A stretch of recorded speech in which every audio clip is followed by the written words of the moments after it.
And when you realize that, that's when you make the decision that you're going to play your best.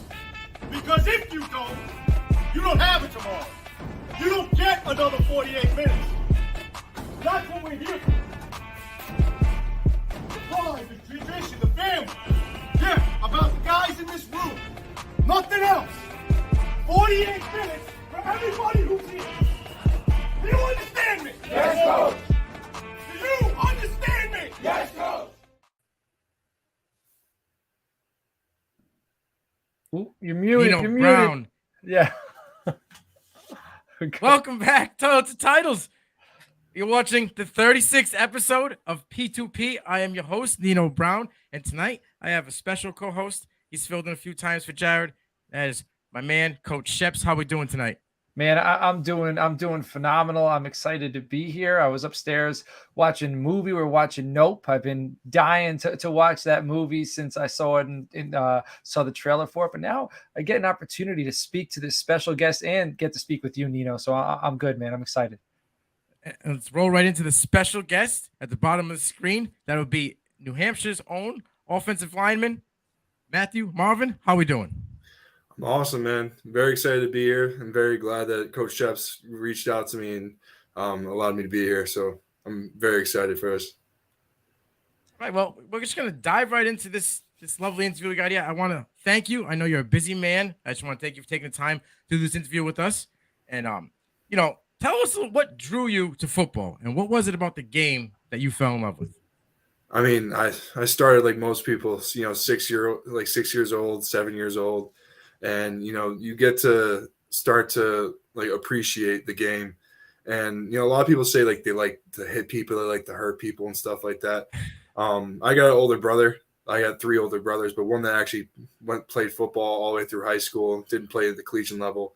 But like just seeing him do it, it allowed me to, get my foot into the door, and then learning about how like the team camaraderie and then the camaraderie and the just like being with your teammates and speaking with them.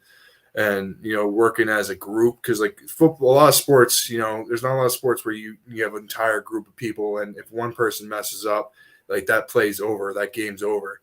It's very special. I'm very happy that I could spend like my first 17 years playing football.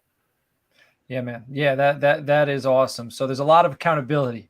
So it seems like you like the accountability and the responsibility, and I like that, man. I like that a lot. Well, I know now you reside in Rochester, New Hampshire. All right, you currently reside there. You grew up in Goshen, New York. What was football like at Goshen High School? I got to experience it for a few years, but you were around before I was there, and playing youth sports there. So what was football like in Goshen, and then how was like a collegiate professional player? Like who is a collegiate or professional player that you model your game after? Yeah. So I was born and raised in Goshen. I loved my time there. I appreciate all the coaches and stuff like that. Like town football was so much fun. That's really what got me to stay and stick through like all the way through middle school and high school. And then I hit a huge growth spurt and I started, being 6 inches taller than everyone else, getting up to like 200 pounds. I'm like, maybe I can do something with this. So actually, I started in 8th grade to work out and lift with the high schoolers. So that really gave me an extra edge on like people that were my own age and people that were even like freshmen or sophomores in high school. But I really appreciated Goshen. I mean, obviously not the best coaching all the way around. Not you, Coach Sheps. You were great. You always know how to motivate the guys. You always know how to like get us going. Like I think you're the first person that ever introduced me into speed training and then flexibility and stuff like that, which really helped me out like longer down the road, preventing injuries and everything like that. So I really appreciate that. I remember you on the hurdles. I remember setting hurdles up outside the weight room. My leg up. Yeah. Everyone looked at me like I was crazy. I made the track is a stone's throw away. And it was like pulling teeth trying to get people to walk over to the track just to grab hurdles. And God forbid we tried to keep them in the gym. They got hundreds of hurdles over at the track and they would take them back every single day. Yeah, they don't even use them. They didn't even use them. Yeah, I remember, man. You struggled. There was a lot of guys who struggled with it, but hopefully it helped you. Yeah, but it's crazy. It comes full circle because I did hurdles today. I'm working out, like training for a bowl game, which I'm sure we'll talk about later. But like I was doing hurdles for hip mobility and hip flexion and stuff like that. So I it came full circle. probably said when I set those up, if any of you plan on playing college football, this is definitely something you will be doing. Yep. And you might have poo-pooed me, but I'm glad it went full circle. I love it. I love it. Yeah. So I've heard that you were an Eagle Scout. I got to ask you, in what way becoming an Eagle Scout has helped you become a better teammate as well as a football player? I mean, a lot of it, like Coach Shep said, and I said earlier, it's accountability as well as leadership. I mean, that becoming an Eagle Scout and doing all the requirements to reach that Eagle Scout, rank, it's all about leadership and taking like responsibility and going forward and, completing that final Eagle Scout project. You got to run a successful project with groups of people, and you have to run it. There's no one helping. There's no one holding your hand. So it's like that first step of being an adult or being a leader.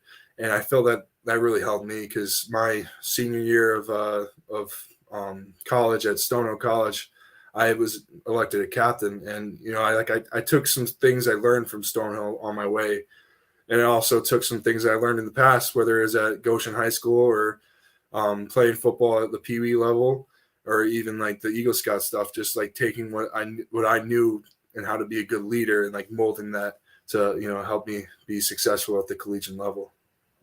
Yeah, I was always impressed by your work ethic. How you carried yourself around your teammates, around the coaches, around your parents, your family. You were pretty much the same. In all aspects from what I saw of you. I didn't go to school with you, but I was always very impressed with how you carried yourself. And I'm not surprised that you've had success. It's easy to see you walked a path. And I mean, you could see at the end of the path, there was going to be success. So I'm proud of you, and I'm happy to see you succeeding.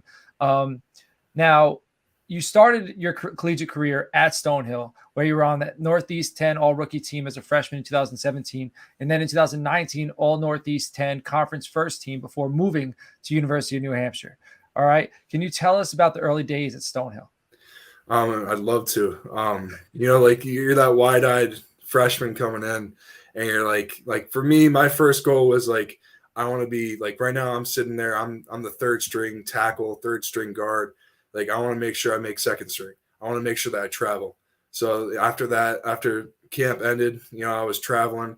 I was happy, but I wasn't satisfied, so I'm like, I want to make the next step. Like, I want to be in that group. Like, in the old line, they say that there's like 7 guys, like that, the 7 that play, 5 guys that are out there that start, and then 2 that might rotate if something happens, or just rotate in general. So I was like, I want to be a part of that 7. And I eventually was, like 3 games in, I was a part of the 7. So I saw a little bit of action, and then a couple injuries happened. By my 6th game, I was starting. So it's kind of like getting thrown to the wolves, but it definitely was a learning experience. But most people don't tell you this, but college football, it's not much different than playing a game and playing at practice. Same level of competition, like same like eagerness and stuff like that to like get out there and play and just play football. It's not that much different.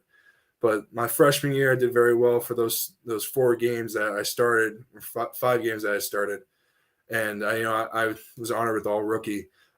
Sophomore year stunk. I mean, if you guys looked up our record, we went 2-8. Unfortunately, one of our teammates passed away during that year, so it was a tough year for everybody. So it didn't really help it out. But everyone in that locker room, we looked at each other and we like, this needs to be different. Like, things need to change. So we were able to come out the next year, have a winning season, possibly even win a conference championship. And luckily, I was honored to be first team all conference at the left tackle position. And then after that, everyone knows COVID hit. No one's practicing, no one's playing. I lost a fall. So that 2020 season for football, I completely lost. But, I stuck with it. I said I'd come back for like my 5th year, senior year. And then during the spring, unfortunately, I tore my ACL on my left knee, and also tore a part of my meniscus and sprained my PCL. So that was tough to, that's the first major injury I ever had as all the way from Pee Wee to high school, middle school, to the college level, to be a senior, tearing your ACL, not being able to play like your senior year as a captain for your team. So, I mean, I learned a different type of role. You know, like there's a leadership leading out front, like speaking with the guys. And there's a second role where you're back and, you know, you're helping people out with technique. You're talking to them and making sure that they understand everything in the playbook and stuff like that. It kind of shifts your idea of like what a football player really is. And it got me into a little bit of coaching. But yeah, Stonehill was a great time. I love all the memories I had there. You know, I met my girlfriend there.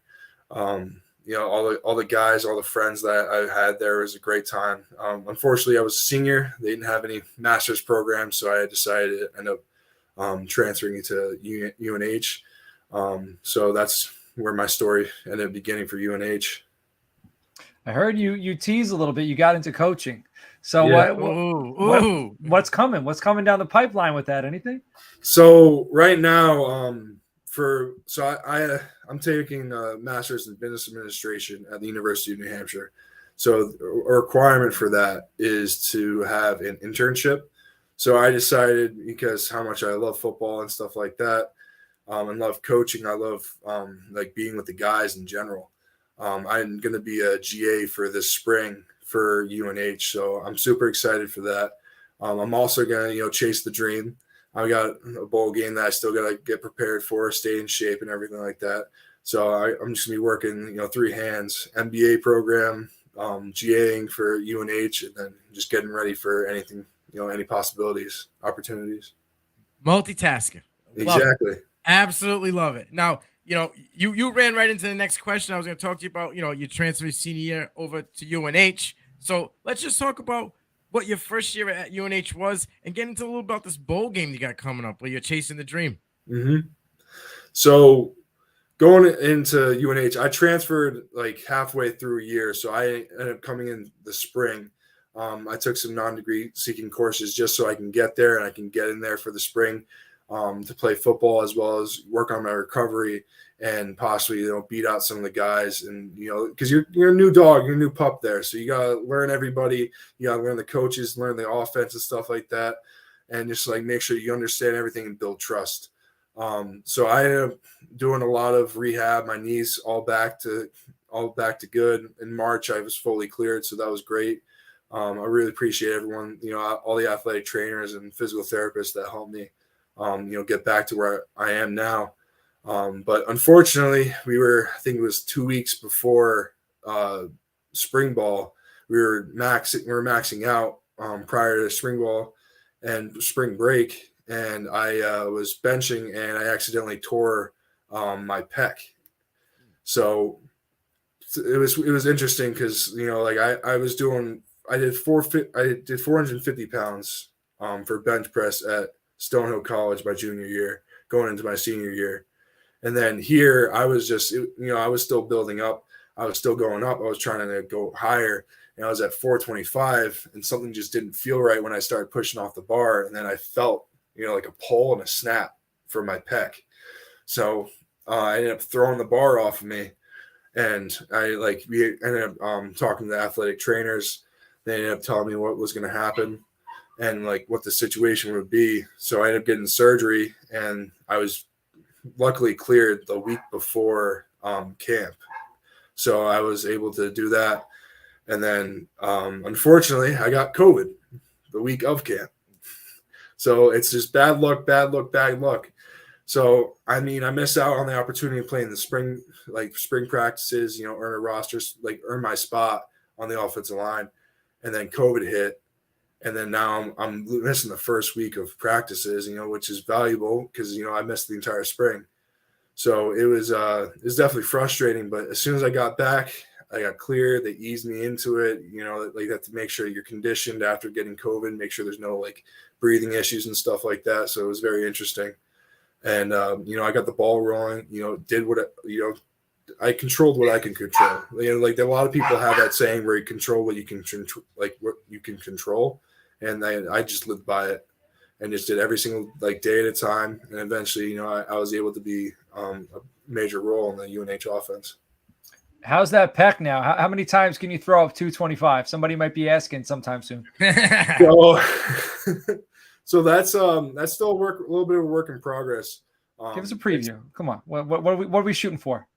So prior to the injury, I think the most 225 I put up was 30. Post injury, I haven't tried yet. Big man. I haven't tried yet. 30. Yeah. Damn. Yeah.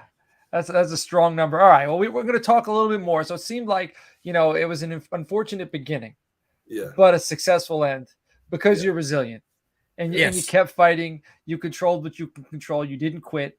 And that's all experience, man. You don't get experience without experiencing things, as simple and cheesy as that sounds. And you have a lot of experience. You've dealt with a lot of adversity and you've managed to get through it.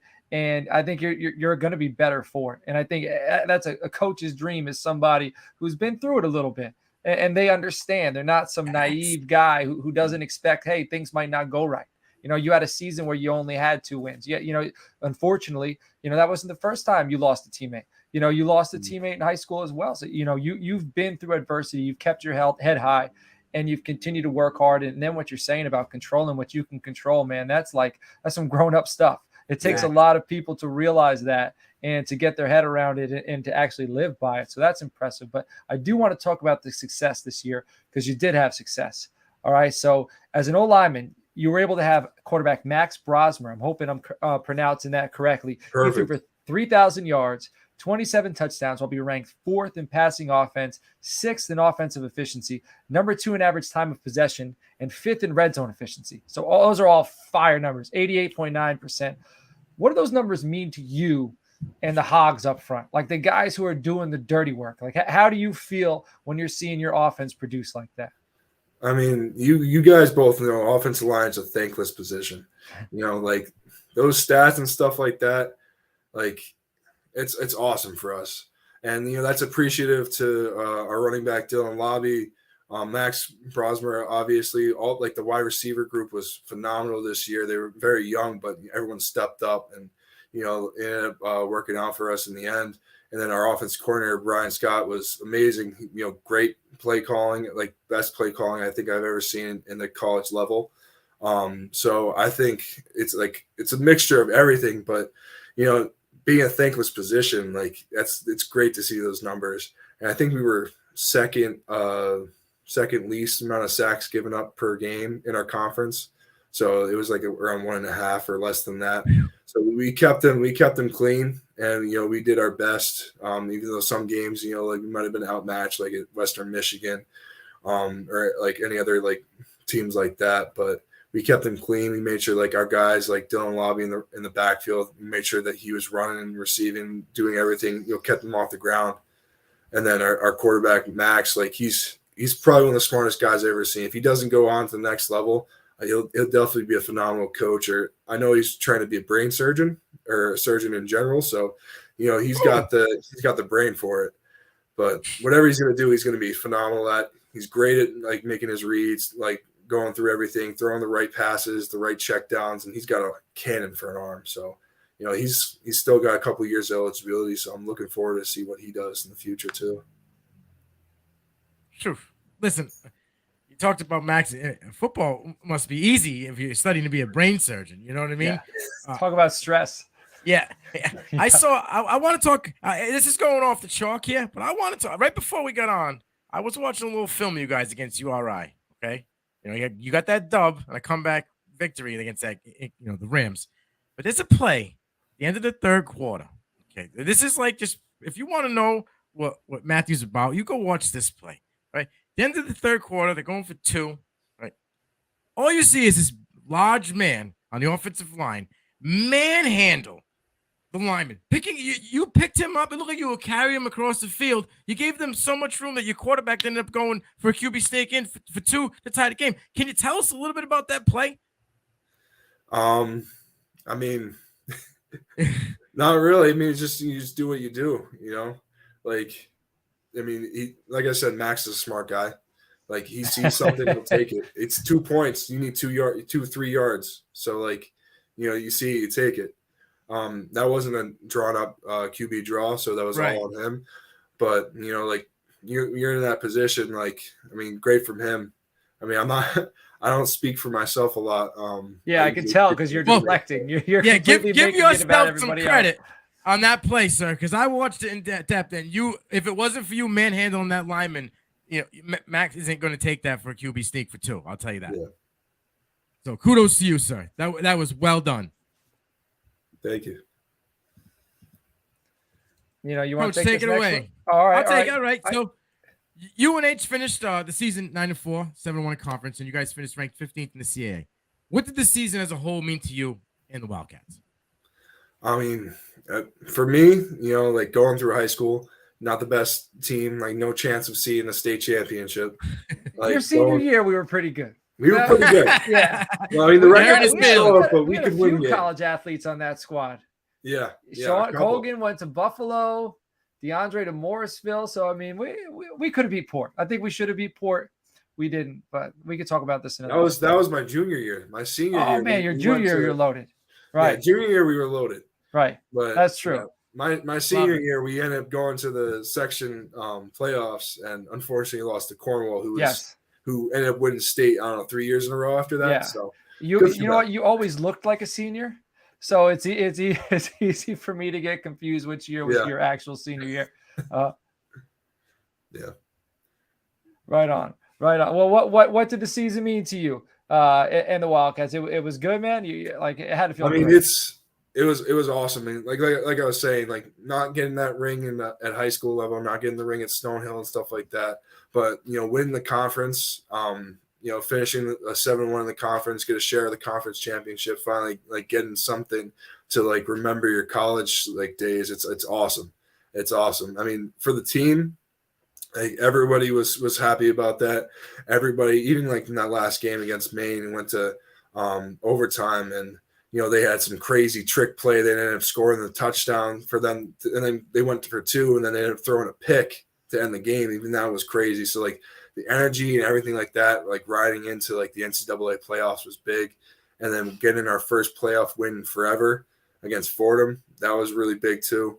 I mean, they had a really high-powered offense, over 5,000 yards passing, and everything like that. Like we just outscored them. We just outplayed them. I mean, you said earlier we're number 2 in the nation for time of possession. Like we were in time of possession that game. We were slinging it. We were running the ball. We were like thank you to our offensive coordinator for great game plan and all the other coaches for a great game plan. Like we were slinging it. But as for UNH, like everyone was so happy. I mean, if like I know. Like I dealt with adversity, but those guys have dealt with adversity too. I mean, they went 3 seasons before I was there, and they didn't make the playoffs. They had the longest streak, 14 years in a row of making the NCAA playoffs, and they won a couple conference championships within that 14 years. But to make it back to the playoffs, as well as winning the Musket, which is the game, the border battle between Maine and New Hampshire, to win that back, as well as get the Granite Trophy, which is against UNH and Dartmouth. Bringing all this hardware home for the great state of New Hampshire is amazing. Yeah, like you didn't get the Spirit Trophy, right? So if you could get that, I got more than that. Yeah, you got plenty for sure. Yeah, the Spirit Trophy, yeah. That's a local that made up for it, right? Yeah, that made up for it. It's a school that's one class that was a class above us. It was their Super Bowl. They would play down, every season and beat a team beating a B team, and you'd think that they won the state championship. Come on. Yeah, very bizarre, but they've been beat. Yeah.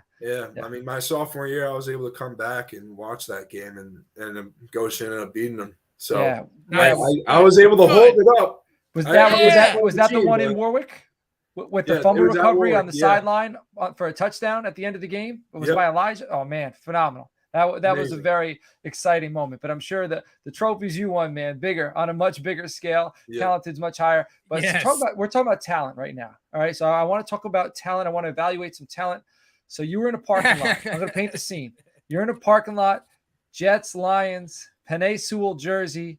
Your old lady lines up opposite of you. And that's tough. It's a tough situation to be in. All right. And you're trying to protect it. There's no one back there for you to protect, but you still got to walk the walk. You got to control what you can control. And you can only control how you play, your effort and your attitude, right? She lines up next to you, very clean, set, drop, strike. And then this video, who even, so describe the video, who recorded the video, and then kind of how it expanded from there. So Will Parkinson, who is a Jets writer, he ended up recording the video. I had no clue what was happening. Me and my girlfriend, ever since freshman year, we always like mess around. Like I'll play offensive line, she'll play like defensive line, she'll try to get by me. So we were just doing it in the parking lot for fun. And like I take everything seriously. I'm like I love to win, especially growing up when you always lost. Like you love to win. So like I took it seriously. I mean, for the video, I'm passing it against my girlfriend, and she gets into my range. I do a one-hand strike.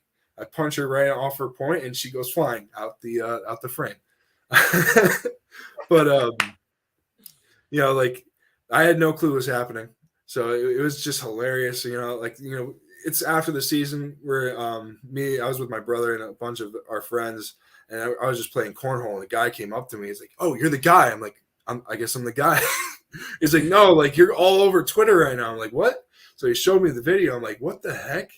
So like it was kind of funny. I'm like, I guess I'm Twitter famous now. Like it was pretty funny. But I'm going through all the comments. I'm like, oh my gosh, like the wife needs to get better pass move sets and like pass moves, pass rush.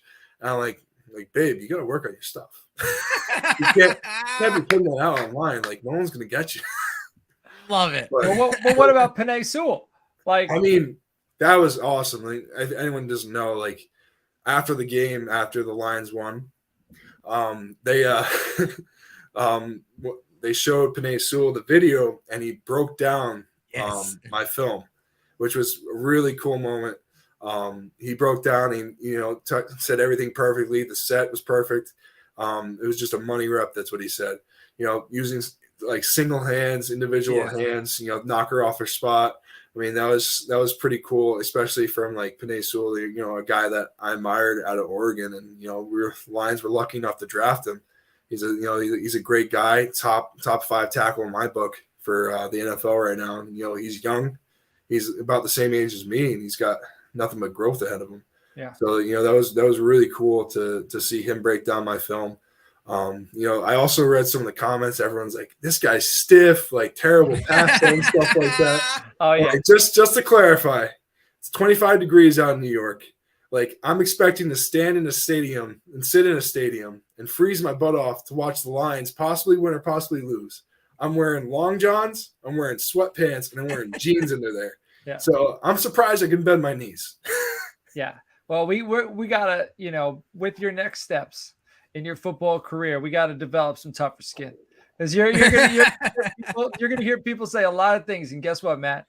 What other people say you doesn't matter. Yeah, it doesn't matter what they think. In one ear, out the other. Yeah, just let it go. Because there's a lot of people on there on the internet who are just talking nonsense. They have no idea. They have no idea what they're talking about. And Penei Sewell, he does know what he's talking about. So take that and let the other stuff fly.